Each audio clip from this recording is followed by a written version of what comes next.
come sit with me and tell me a story. You've come a long way, girl. Pulled yourself out and fight the mess. Those were some dark times back then, but it's all over now. You're not alone anymore. Come sit with me and tell me your story. This is Trucking with Tammy, where your journey's heard and your voice is free. You're not alone, come share your story with me.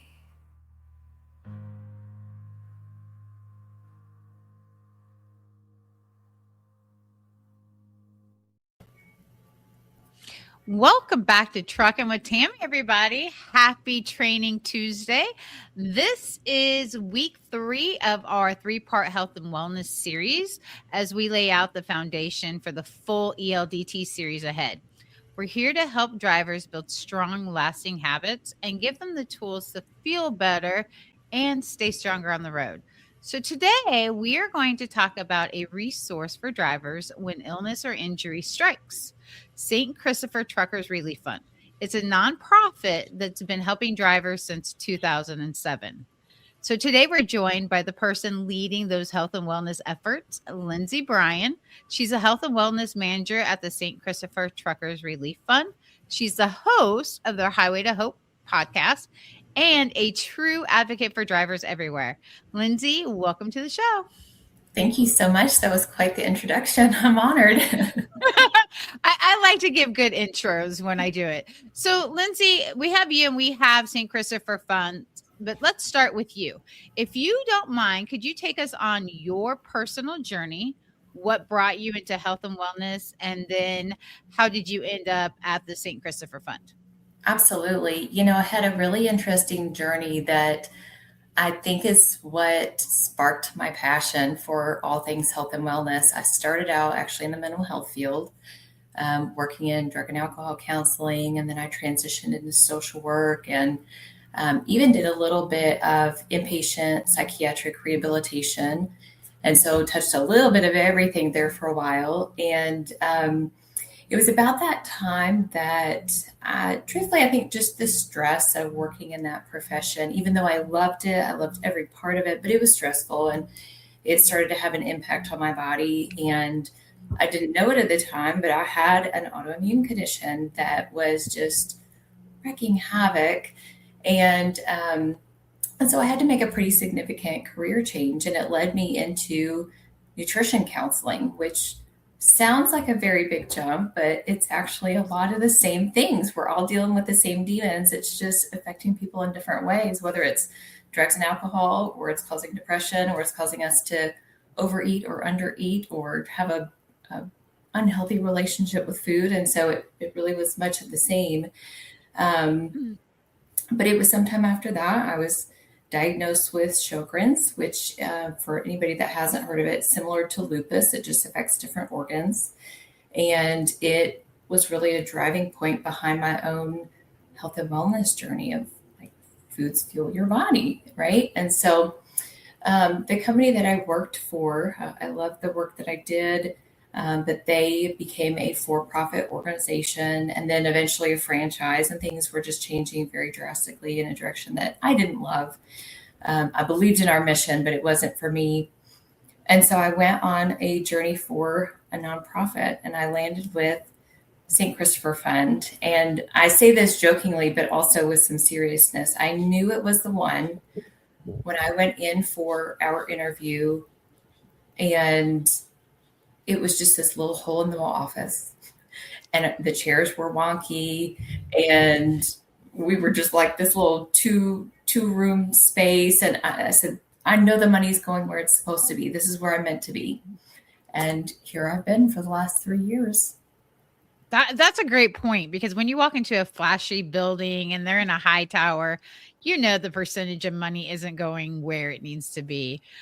So that is great to hear that about St. Christopher. So with your autoimmune disorder, you are battling a lot of the same things that you see daily with drivers. Does that help you be able to work with them and shape the way that you support them? Very much so. Very much so. I've got drivers who are, you know, just struggling to get up and get moving and get that exercise started. And they talk about my joints hurt and my muscles hurt and everything hurts. And like, I get that. I totally get that. And it doesn't mean that we've got to go join a gym and do some weightlifting. We can start slow, and it's going to feel silly slow to begin with. And so being able to kind of hold their hand through that journey and say, I get it. I've been there. I know what that feels like. And still have days like that sometimes for myself. I do. I think that makes a huge difference. So dealing with you and the drivers, it's a lot on a person when they have their own battles to work day be filled with others' battle. What keeps you grounded and your outlet for that? I think it is really the little things when I get to hear about, you know, a driver accomplishing a health and wellness goal, no matter how small it is. I get really fired up about that. And that's how I know that's where my heart is at. When they tell me, you know, I've been avoiding going to the doctor for the last 10 years, but I went and got lab work because you asked me to. Yes, that is a huge victory in my book. That means we now have important information to go off of, and we can help prevent things for the future. And I get to see that day in and day out with improved lab work and people's blood pressure being within normal range and weight loss. And I could go on and on with all the different programs that we have. But I fully believe that we are not only extending their lifespan, but we're getting them better quality of life with that time. Good, good. Yeah, I can imagine, you know, you deal with a lot of drivers in a difficult time for them, their journey, you know, because you get them after they're already struggling with their health.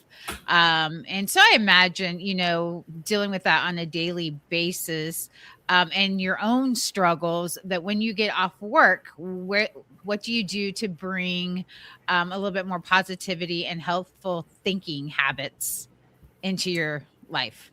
Yeah, absolutely. So I've got a son who's 8, and he's also had some very unique health problems. He had something called neutropenia when he was younger, which is part of the white blood cells. He was almost entirely missing those. It was very Oh, wow. equivocal to like somebody on chemo treatments. And so we had to be very cautious.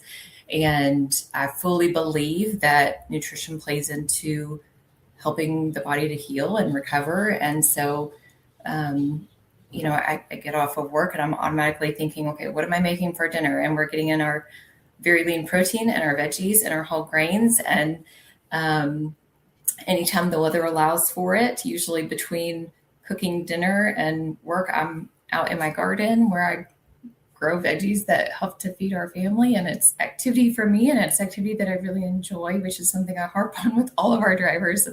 We want it to be something that we enjoy and something that is sustainable. So it's got to check both of those boxes. And that's part of how I sustain that for myself. So that's a lot of what keeps me going. Good. Healthy habits and sustaining are very important. And as a mom, we like to take care of our children and our family, and being able to plant our own garden, I can see, can be very emotionally satisfying with doing that. Very much so. Very much so. My son loves to come out there with me, more so for the bugs and the critters. But there's still some days where he'll help me plant and dig up things. And I think it's nice for him to know where food comes from and what it takes to grow it. And it's a labor of love, very much so. What's his favorite thing that you plant? Oh gosh, I would probably say the strawberries, because that's one of the few fruits that I grow. But he loves picking the sugar snap peas. This is a really funny joke with him. I always set out his medications in the evening, and we've got a little dish that they go on. And when it's in the middle of gardening season, I'll put like a couple of sugar snap peas or, you know, something that I've picked, and he takes that right along like it's part of his vitamins and it's part of his medications. And he doesn't think a thing about it. It's just he enjoys it, and that's part of it. Yeah, my grandson, he loves his vegetables, and my youngest son is 18, and we have a video of him. He hated peas when he was, and literally we have a video where he's trying to, and he's just having this mental breakdown over peas. And my grandson eats them like they're candy. He just loves them. Mhm. And I think that's great when they do that, because there's so many kids who don't like their veggies, but they need them. And my daughter used to hide hers in her mashed potatoes, and Sometimes you so have to get creative, to be fair, but also it's nice when they find some that they like. And it is. So for anyone new to the St. Christopher Truckers Relief Fund, I'm going to ask. I know when we were setting you up for this podcast today, the one thing you said was, Tammy, now I just want to reiterate, St. Christopher's Fund is not a mental health, we don't do mental health. And that is a common misconception.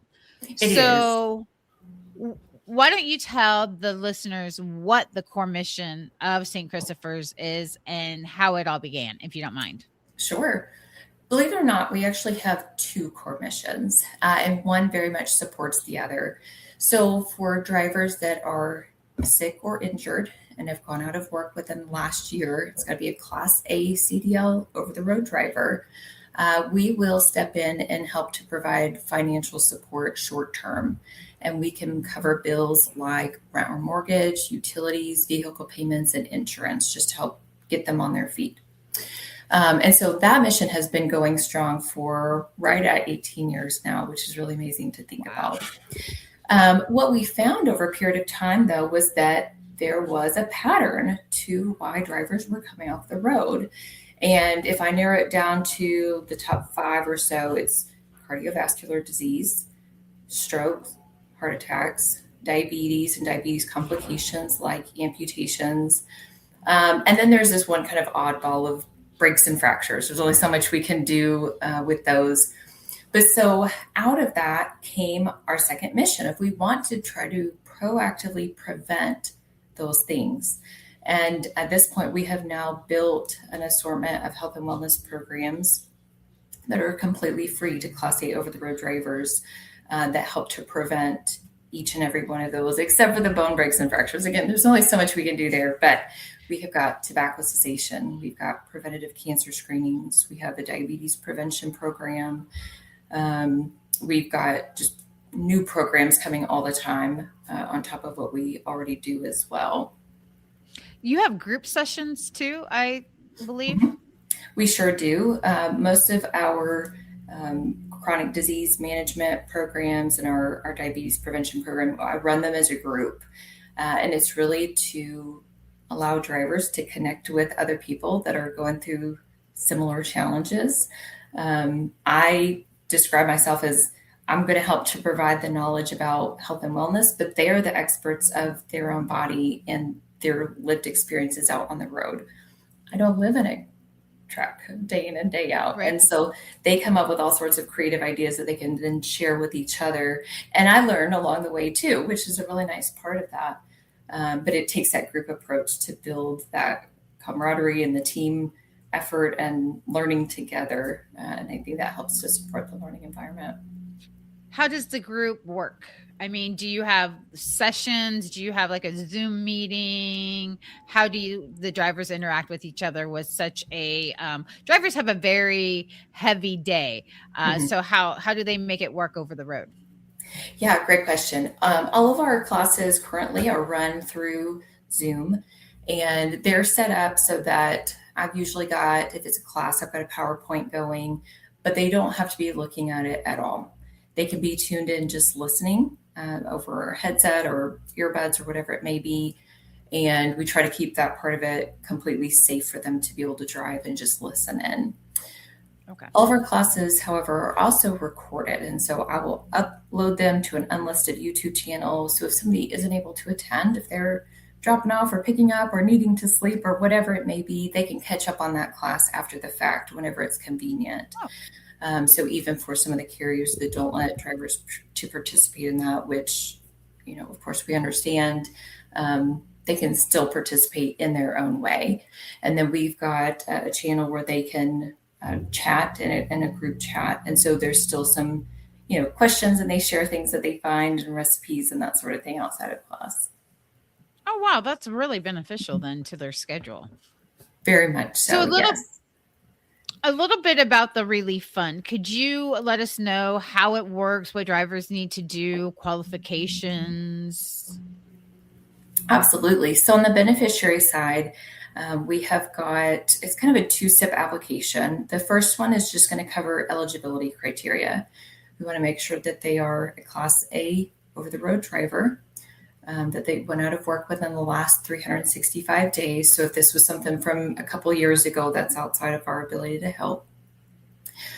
We have to be able to request medical records for whatever has pulled them out of work. So if this is something where they haven't gone to the doctor for it and we can't get records, then unfortunately we won't be able to help. So that's another important piece of it. So the second part of the application just goes through the basics of when did this happen? When was the last time they worked? Are they expecting to be able to go back to work? We get a little financial information. It just kind of helps us paint a picture of how quickly do we need to be able to provide assistance, but also what other resources might we'd be able to link them with. So if this is a cancer diagnosis, we've got some really supportive cancer resources that we can go ahead and send to them to help in other ways.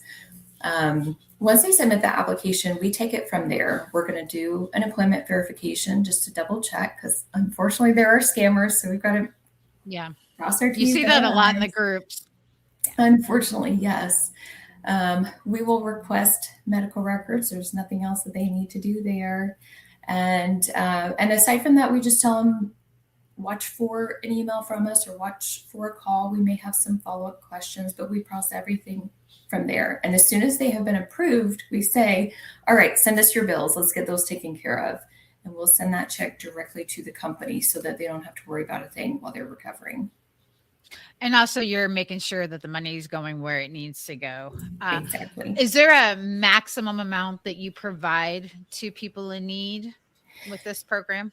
There is, but honestly, it changes year to year depending on how many applications we're receiving, what kind of funds we have available. And so we generally don't disclose that part of it, but I will say it's usually enough to cover rent or mortgage and another bill or two along the way.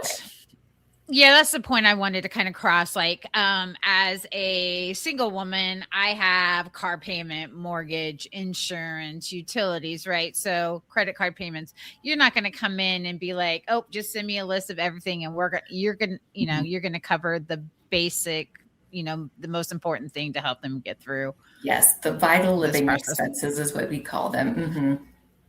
Okay. And as you were saying, when they come to you with a health issue, you're also going to steer them to the health and wellness part of it. And you do have one program that I get a kick out of, and it's because of the name of it. And that is your smoking cessation program. Yes, our smoking cessation program is RIGS Without Sigs. I love that. It is our longest running program, and it's one that I get real fired up about, and I'll tell you exactly why, because it's kind of heart-wrenching. When we see somebody come through on the beneficiary side and it is lung cancer, by the time they are catching it, it's almost always stage 4, and the outlook is not good. And so when we are supporting drivers to quit smoking, I tell them, I do not want to see you on that side of our organization. It sneaks up on people. It oftentimes is a very silent killer up until the last stage or so. And so every time we get a case like that, I know we need to rush it because they may not even survive the application process. Now, we'll still step in and help the family, but that doesn't give them peace of mind before they pass, obviously. And so those are always very hard cases, but that's why we're always so hopeful we can help people to stop early before that risk is really prevalent. A lot of the drivers that I know that are smokers don't just smoke a half a pack or a pack a day. They smoke multiple packs a day because they're just sitting there, and it's a boredom habit. And that really contributes to that problem. So how does your Rigs Without Sigs work? It's a very comprehensive program. So they start out with a phone call with me. It's usually about an hour long. We're going to cover everything from when did they start? What have they tried in the past? I'll get details about how did it go? Sometimes people say, well, it wasn't really great. And I say, well, tell me about it. Did we have side effects with whatever you tried? Was it, we made it a while and then something very stressful happened? Like, it helps me to know how to support them. We will talk about all the different treatment options that we can provide, and that includes everything from nicotine patches, medications. We've got apps we can recommend. We cover all the different options. We'll talk about some things like more habit-based things, like do you smoke more in the truck or at home? What does their caffeine intake look like? Which sounds unrelated, but it absolutely is related. It's not, yeah. And so we cover a lot of things. We will work together to come up with a treatment plan of whatever makes sense for them. And then after that phone call, I'm going to send my emails and send out packages to them and do all the back work to make sure they've got everything they need to get started. And then I end up being their check-in person for an entire year after they have quit smoking. And so it usually starts out with weekly calls or emails or texts, whatever they've chosen as their form of contact. And these are conversations that cover everything from, any side effects, any withdrawal symptoms that we need to address, all the way to, what is going to help to prevent them from picking it back up in the future. What happens when there's a really stressful day? What is our plan? Mm-hmm. How are we going to keep our hands busy when we're on the road and suddenly we're like, I don't know what to do with my hands. Right. Those moments are going to happen. And so we want to address all of that and be proactive. Along the way, I'm also tracking tobacco-free milestones. They're eligible for prizes along the way, and thanks to Road Pro. And so I will request those when it's time, and they get prizes all the way along as they're hitting those milestones. And then at a year, we say, all right, you have achieved the mission, which was to get them to a year. We know at a year, they're much more likely to be successful long-term. But of course, they can always come back. If anything happens, they can always come back. They can start with me again, and we're starting from experience. We're not starting over. And so that happens sometimes. It's okay. So getting that one-on-one support directly from you has to be a huge benefit for the drivers. And the drivers that you have now, how often do they utilize that generally? Weekly, daily, or does it just depend on where they're at in the journey? It really depends on where they're at. We usually start out with weekly or biweekly check-ins. If they were going through a particularly challenging time, I've had ones where we're texting pretty regularly throughout the week, and maybe every couple of days. I'm like, hey, how's it going? We're still in that tough range. Let's see what we can do to get you through it. As time goes on, the hope is that the cravings get a little less, and maybe they don't need weekly check-ins. And so then we may bump it out to every other week or once a month.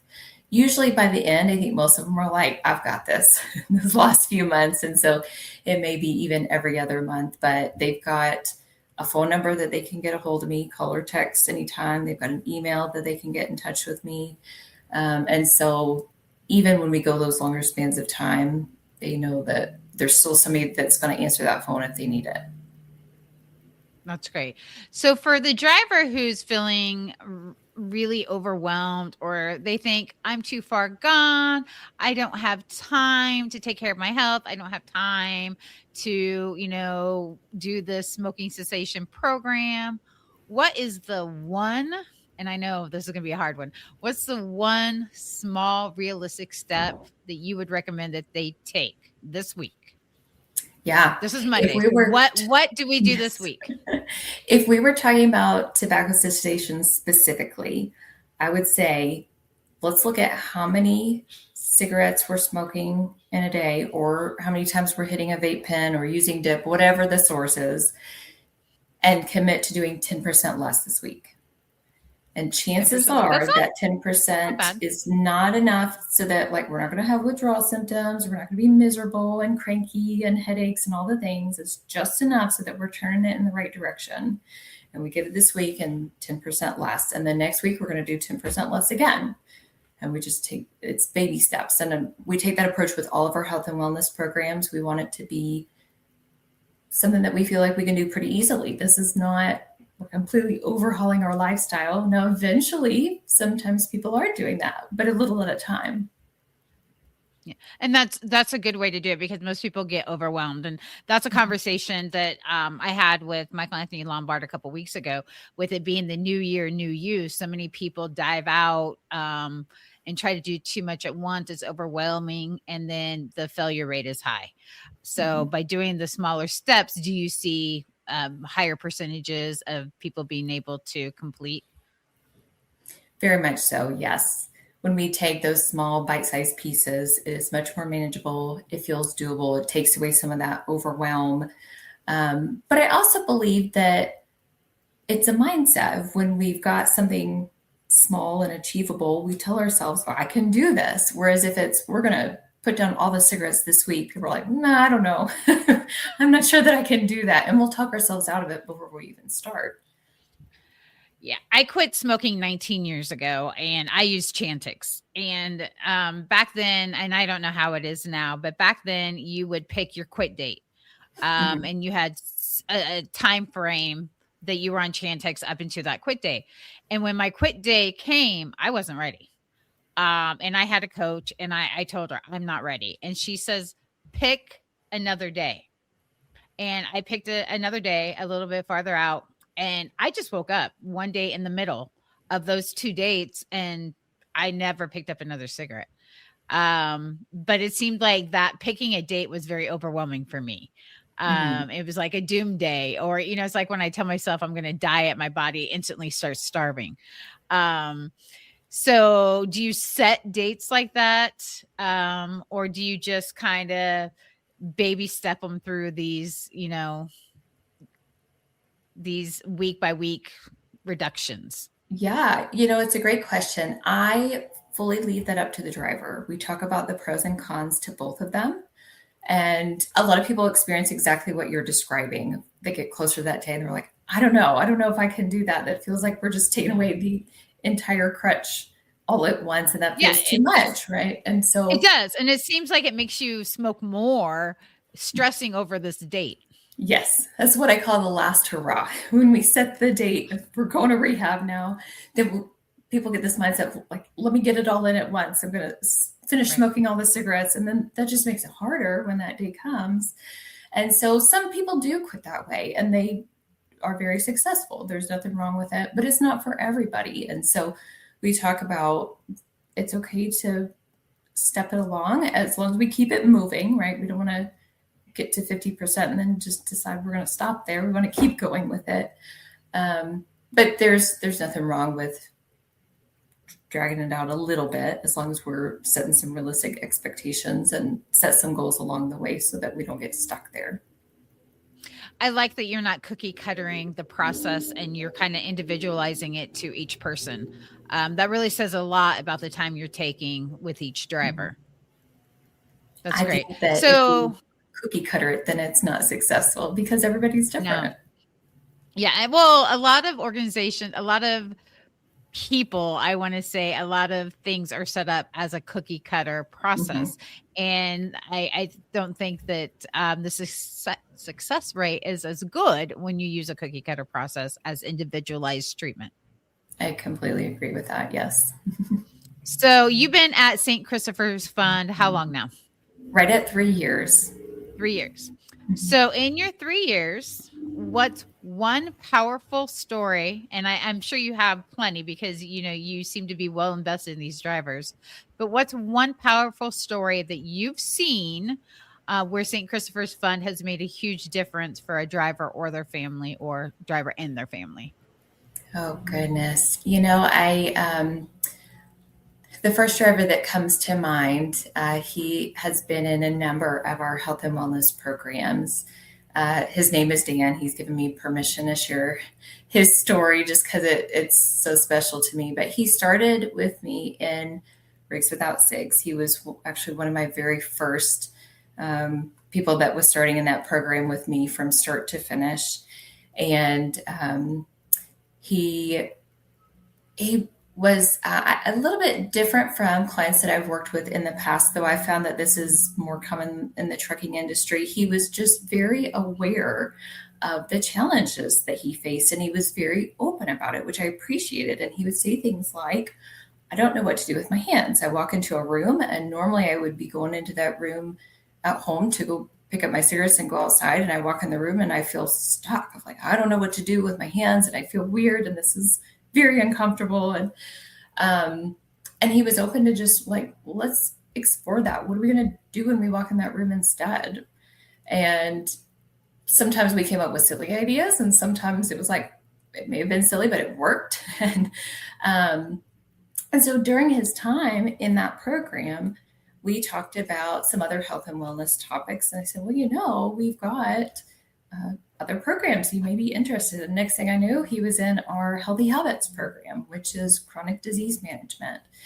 And he has got psoriatic arthritis, and he's, like many drivers, has been avoiding lab work for a very long time. And he's one that I'm in that category as well. Yes.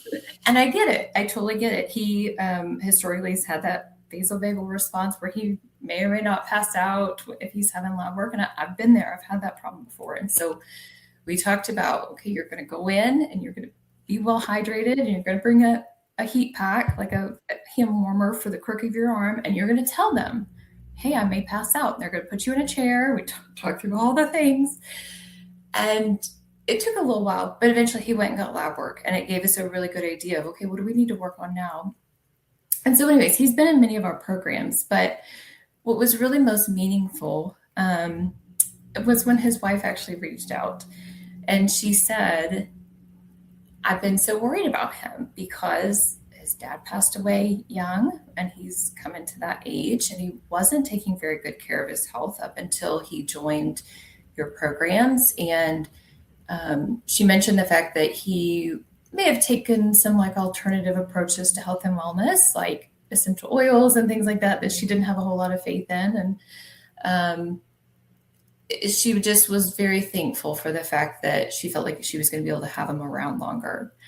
And I thought, this is exactly why we do what we do, because it's for him, but it's also because his family loves him dearly and wants to keep him around long term. And so anyways, I think of him often when we are bringing new programs, like we're going to reach more people that we get to keep around longer, and their families get to keep them around longer. And hopefully I think of all the things we're hopefully preventing along the way. Yeah. And all these services are free to drivers, correct? Mm-hmm. They're completely free.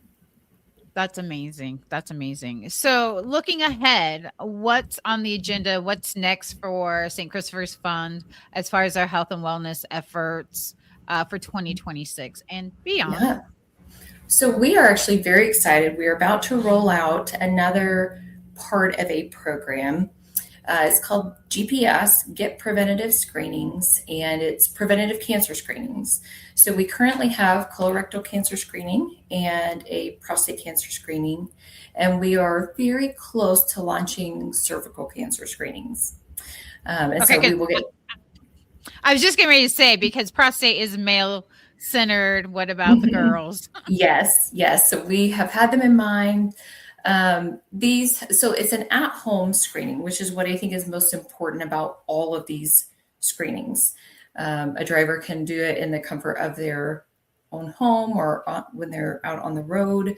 We want to provide the convenience of these screenings. And so back in May of 2025, the FDA approved an at-home cervical cancer screening.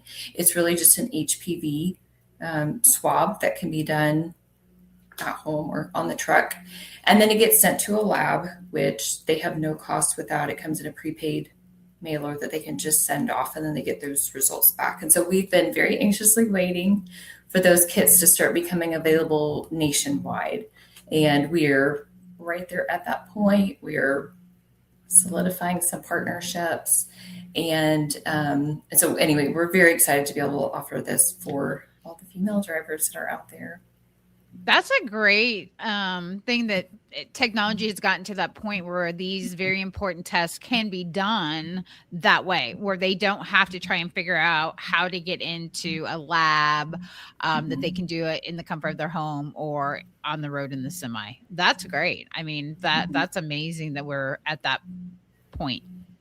It's amazing how far science has come. And it, for women, I think especially, this is an important one because it takes the discomfort of having to go Yes. in and get that swab done, right? Nobody likes that process. It's not a fun process. We know that. And I think No, many times no. people will avoid it or delay it until potentially there's issues. And that's Yeah. the whole problem behind it. And so we want to remove that as much as possible. Now, of course, if one of these came back up normal, we're still going to have to go in and have that appointment anyway. But for a lot of women, this is hopefully going to be a very easy, it's negative, you're good to go for the next 3 years, and it's peace of mind when they're out on the road, one less thing to worry about. So these programs that you're offering, these tests that you do, these things are not free for your side of it. So I imagine you have sponsors. Do you do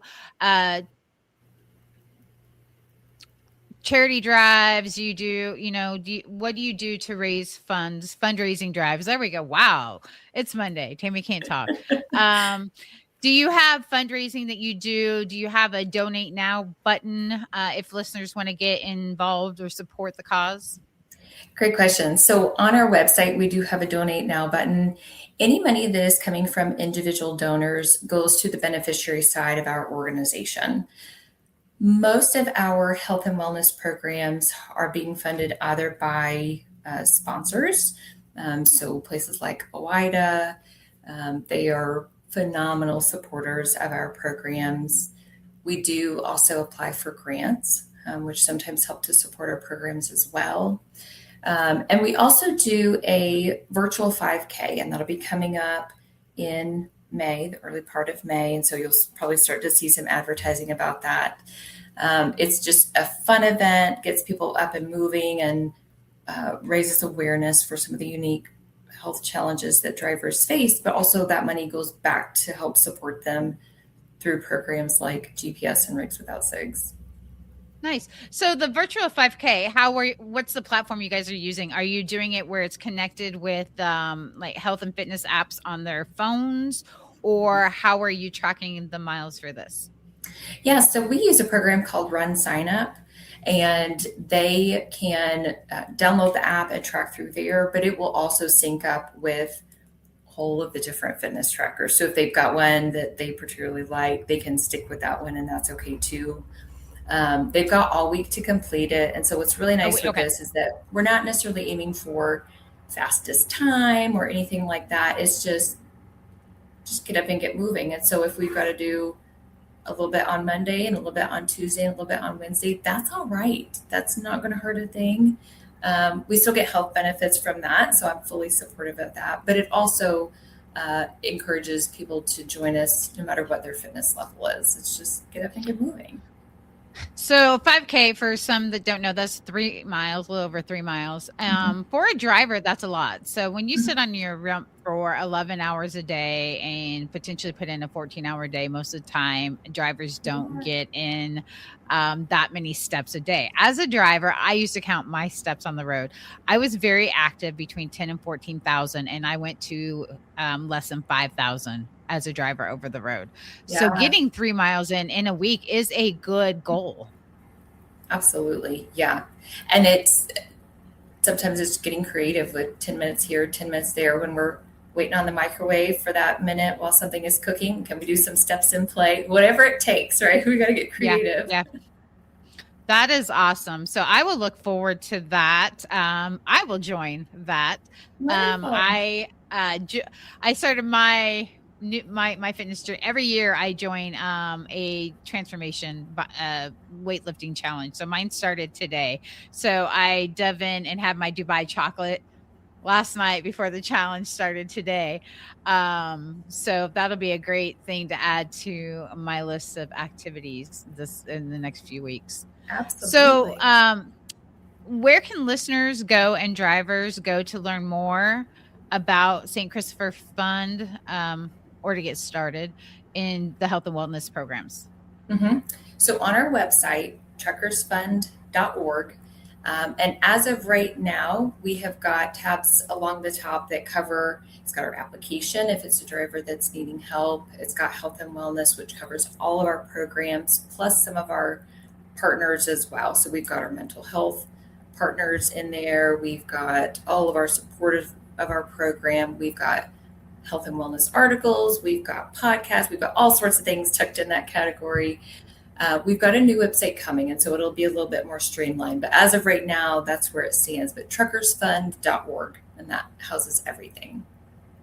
Okay. Now, the podcast, do you only access it through the website, or is your podcast on any of the platforms? We have, it's on a few different ones. Our producer's really good to help get those out, but they are all on our website. And so that's where I would tell people probably to find it the easiest. Okay. And if you could tell them again, it's the Highway to Hope podcast, correct? Mm-hmm. Highway to Hope.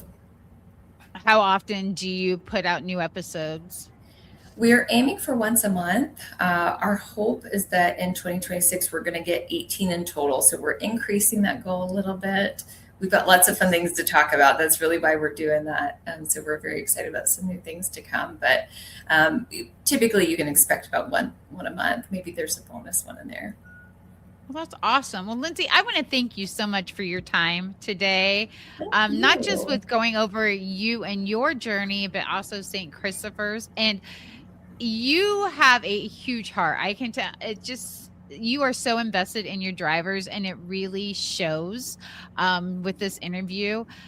So I just want to say that as a driver myself and an advocate, I really appreciate you fighting for drivers. That's my biggest thing when I get out here.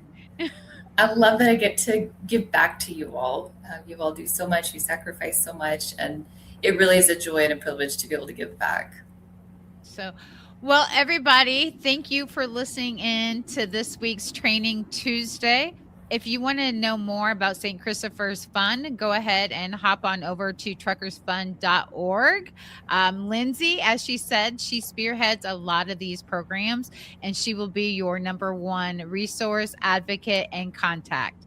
Again, this is Tammy with Truckin' with Tammy, and you guys stay safe out there.